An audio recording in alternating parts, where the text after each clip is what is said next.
Ok, salut, c'est Nick. Je fais une petite vidéo rapidement pour parler du CAD. Puis en fait, parler un peu des thèmes que je vois en ce moment avec le trading. Ben, pas avec le trading, avec certaines currencies que j'observe. Puis j'aimerais ça partager un peu ce que je vois. Je vais essayer de faire ça parce que je viens de filmer une vidéo, puis je me réécoutais, puis je suis totalement désorganisé quand je parle. Puis ça me plaisait pas, fait que je vais essayer de faire ça d'une façon un peu plus professionnelle, un peu plus organisée surtout. Puis essayer d'avoir vraiment un bon fil de pensée, pour pas que ce soit mêlant pour mon auditoire aussi, là, parce que je me réécoutais parler, puis aussi boire, man, c'était pas. Disons que je passais rapidement d'une idée à une autre. Anyway, bon, on commence. Euh, Ici, c'est une charte du DXY. DXY, c'est l'index du dollar américain. Right? On peut voir qu'on a été. On est. Disons qu'on part de la zone d'accumulation qu'on a ici. On est sur un downtrend, right?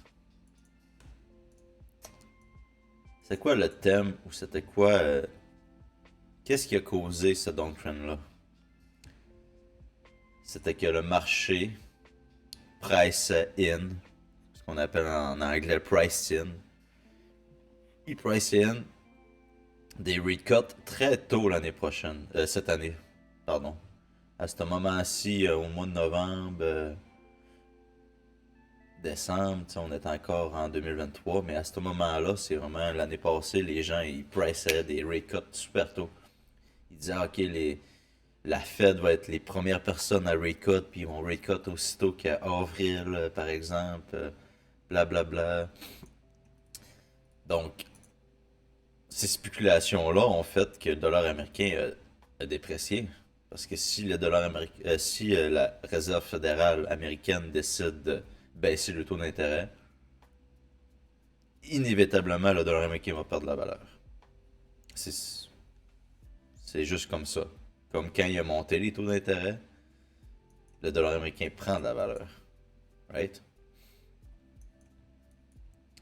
Anyway, ceci étant dit, on a la raison pour ce downtrend-là. Là, maintenant, on est sur un petit counter-trend que j'aime appeler. On est comme sur un petit mouvement haussier. Pas aussi gros que le mouvement baissier. Puis on peut se poser la même question, qu'est-ce qui cause ce mouvement haussier-là sur le DXY? Ben moi, je pense... Ben en fait, je pense pas, je suis pas mal... Moi, je suis pas mal certain que ce mouvement-là, justement, il a été causé par la Fed, la Réserve fédérale américaine. Comment je pourrais expliquer ça? Restez une petite seconde avec moi.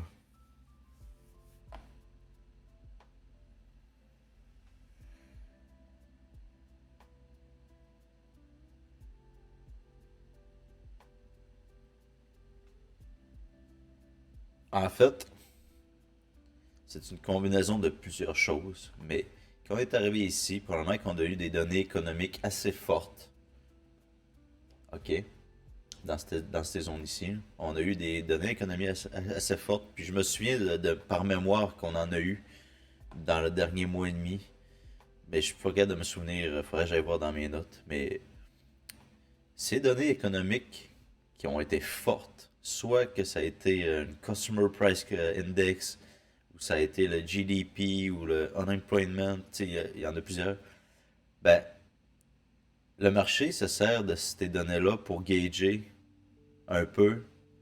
Hey, est-ce que l'économie américaine est, comment je pourrais dire, est encore trop forte? Parce que le but de monter les taux d'intérêt, c'est de ralentir une économie, right? Puis, pour en revenir à ça, on a eu des bonnes données économiques. Puis, je sais pas c'est quoi le mécanisme réel qui se passe, mais après avoir eu ces bonnes données économiques-là, on a commencé à avoir des discussions, disons, sur tous les sites d'information que je lis, ou que ce soit les Bank Reports de JP Morgan que j'ai ici, que ce soit les Session Rap sur Forex Live. On a commencé à avoir des discussions que, hey, peut-être que le marché s'attend à des rate cuts beaucoup trop tôt en 2024.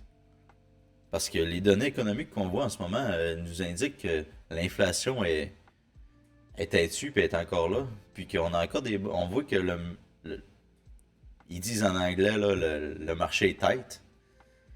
We have a tight market ou quoi de genre. Puis ça, c'est toutes des données qui nous indiqueraient que peut-être que les rate cuts vont arriver plus tard qu'on le pensait. Puis à ce même moment-là, qu'on commençait à avoir ces discussions-là, ben il y a les membres de la Fed, parce que tu sais, la Réserve fédérale américaine est composée de plusieurs membres qui parlent à toutes les semaines, qui font des discours, soit des communiqués, puis si tu lis Forex Live, tu vas t'en rendre compte, là, ça arrive à toutes les semaines. Ben, ils ont commencé à être un peu plus hawkish dans les commentaires, en voulant dire, hey, on- peut-être qu'on peut-être qu'on coupera pas les taux d'intérêt aussi rapidement que vous pensez, vous autres, là. Avec les données qu'on vient de recevoir, puis l'analyse des données, les rate cuts devraient arriver plus tard. Tu sais, ils le diront pas de façon explicite, mais ils vont passer des messages subtils, si on peut dire. Right? Puis c'est un peu ça qui a causé le counter-trend qu'on a là en ce moment. Donc, est-ce que ce serait possible que si vendredi, on a des données qui sont un peu... tu sais, il y a plusieurs scénarios possibles, right? On est sur un counter-thread qu'on push back les rate cuts, right? Fait que si vendredi, on a des données qui appuient cette théorie, ben écoute, on peut avoir un continuement du mouvement haussier, un retracement plus profond dans le gros trend du DXY est faible, ou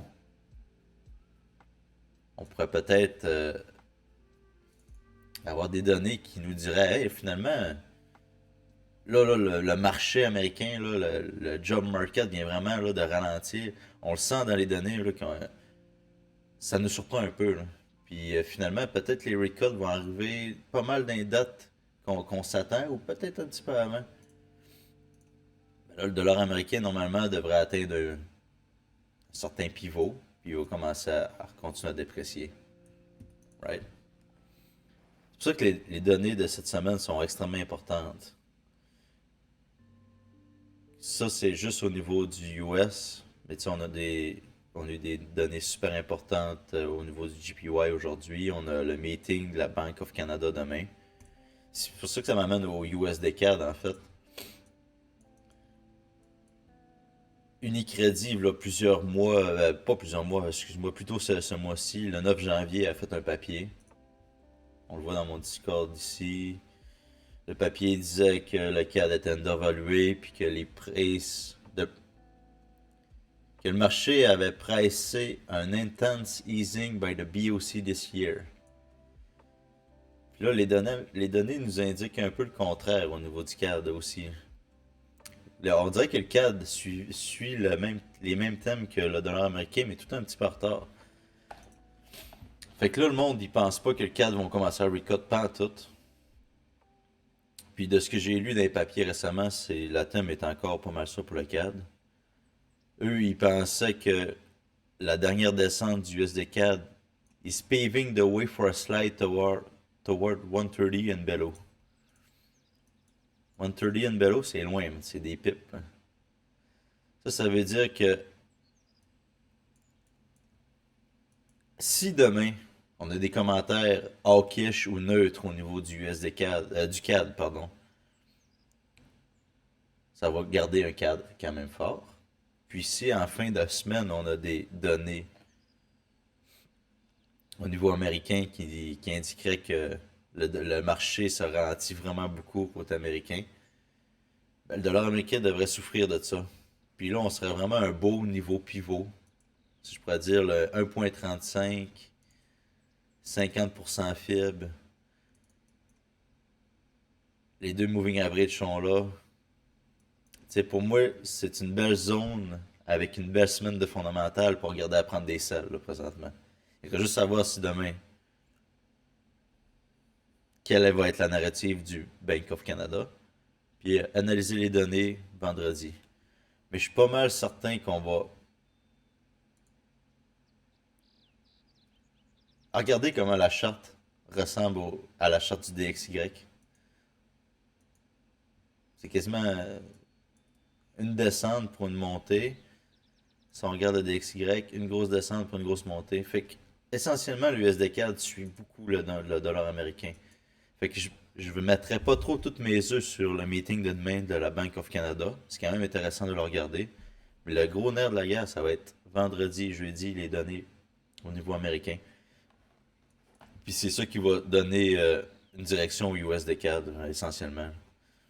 Si le DXY part en hausse, on va voir ça monter. Si le DXY part à la baisse, on va voir ça descendre. Fait que, fait qu'en sachant ça, ben, tu peux te préparer vraiment facilement man, pour trader les deux côtés du marché. Right?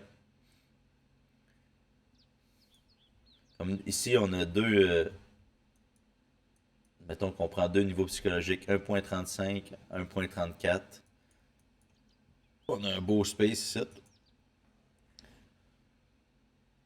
Fait qu'on peut attendre que les données sortent, puis se dire, ok, si les données sortent, puis le DXY se met à descendre, ben on attend un petit break and retest, puis on rentre dans celle-ci. Ok, si les données s'en vont dans l'autre sens, ben peut-être qu'on pourrait regarder pour un buy sur break and retest du 1.35. Right? Le rendu là, c'est plus de l'analyse technique, puis en tout cas,